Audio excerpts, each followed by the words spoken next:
SSC pass করার পরে আমি এখানে চাকরিতে জয়েন করছি। চাকরিতে জয়েন করার পরে আমার বিয়ে হয়েছে। বিয়ের পর আমার হাজব্যান্ড বাইরেই ছিল, চাকরি বাকরি সেরকম ছিল না। তারপরে এখানে ওনাকে চাকরি দেওয়া হয়, উনি এখন চাকরি করছে। এখানে এসে চাকরি করে আমি অনেক স্বাচ্ছন্দ্যবোধ, আমার নিজের ফ্যামিলিকেও আমি অনেক হেল্প করতে পারছি, সন্তানকে মানুষ করতে পারছি, তাকে ভবিষ্যতে কিছু যেন করে দিতে পারি। আর আমি এখানে কাজ করে অনেক ভালো লাগে, যেটা গ্রিন ফ্যাক্টরি সবার কাছেই ভালো লাগে শুনতে, যেটার পরিবেশ অনেক ভালো। আর এখানে সব রকমের সুযোগ সুবিধা আমি পাচ্ছি, মেডিকেল কিংবা বেতন বোনাস সব কিছু নিয়ে আমাদের কোনো রকম সমস্যা হয় না। বাইরে কোনো কোম্পানিতে এসি নাই, আমাদের এখানে এসি আছে, কারোর কোনো সমস্যা হয় না কাজ করতে, অনেক সুন্দরভাবে কাজ করতে পারি আমরা। ইপিজেড বাংলাদেশে প্রায় 21টা ইপিজেড রয়েছে, তার মধ্যে সচল রয়েছে 11টি, তার মধ্যে এটি ঈশ্বরদী ইপিজেড।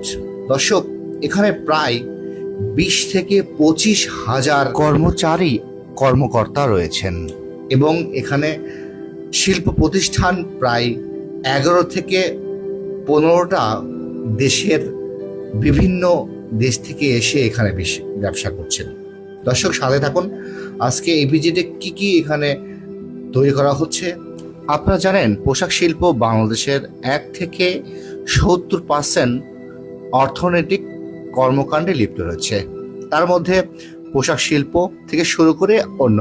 এই ইপিজেডের মধ্যে একসঙ্গে 20 থেকে 25 হাজার লোক কি কি তৈরি করছে এবং কি কি কাজে ব্যস্ত রয়েছে সেটি আপনাদের তুলে ধরব। সাথে থাকুন। আমি জান্নাতুল ফেরদৌস, গত 10 বছর ধরে আমি এখানে আছি। আমি এসএসসি পাস করার পরে আমি এখানে চাকরিতে জয়েন করছি। চাকরিতে জয়েন করার পরে আমার বিয়ে হয়েছে। বিয়ের পর আমার হাজব্যান্ড বাইরেই ছিল, চাকরি বাকরি সেরকম ছিল না। তারপরে এখানে ওনাকে চাকরি দেওয়া হয়, উনি এখন চাকরি করছে। এখানে চাকরি করে আমি অনেক স্বাচ্ছন্দ্যবোধ, আমার নিজের ফ্যামিলিকেও আমি অনেক হেল্প করতে পারছি, সন্তানকে মানুষ করতে পারছি, তাকে ভবিষ্যতে কিছু যেন করে দিতে পারি।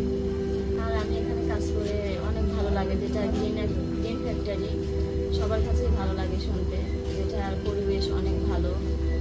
আর এখানে সব রকমের সুযোগ সুবিধা আমি পাচ্ছি, মেডিকেল কিংবা বেতন বোনাস সব কিছু নিয়ে আমাদের কোনো রকম সমস্যা হয় না।